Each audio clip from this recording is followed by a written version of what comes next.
Copii, mai țineți minte că în emisiunea trecută v-am povestit despre cele mai importante reguli de comportament în societate.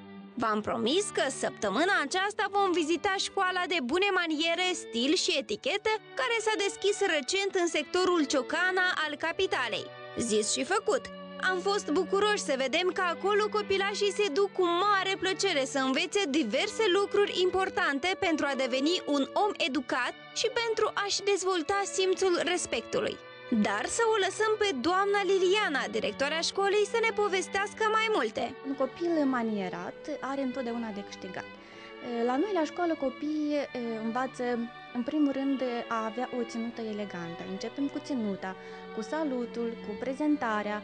Deci au lecții de dicție și oratorică, pentru că comunicarea contează foarte mult pentru copii și pentru adulți de asemenea.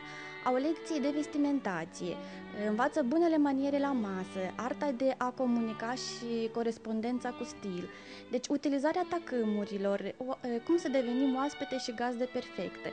Deci învățăm tot ce ține de bunul simț și bunul comportament în societate. Am asistat un pic la lecțiile de bune maniere și am fost plăcut uimiți de metodele pe care le folosesc profesorii pentru a obține rezultatul așteptat. Iată, de exemplu, cum ar trebui să exersăm o ținută perfectă. Așa, așa. Bravo. Te întorci. Important e și să te întorci înapoi. Așa. Dacă se exersează toată ziua, măcar de 5-10 minute, să știți că o să aveți cea mai bună poziție. Să știți că elevii pe care îi vedeți acum în clasă îi putem diviza în cei care sunt de-abia la prima lecție și cei care au venit pentru a recapitula cunoștințele acumulate de-a lungul perioadei în care au frecventat școala. Pentru început am decis să vorbim cu micuții cu experiență, care sunt la finele cursului. Școala de bune maniere a învățat multe lucruri noi pe care nu le-am știut, conversația la telefon, comportamentul în societate, comportamentul la masă, cum să înmâni sau să primești un cadou.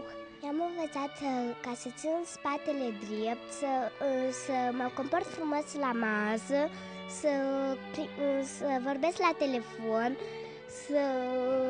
să nu mă plimb cu ascensor în sus, în jos. Am învățat să mă comport civilizat în societate.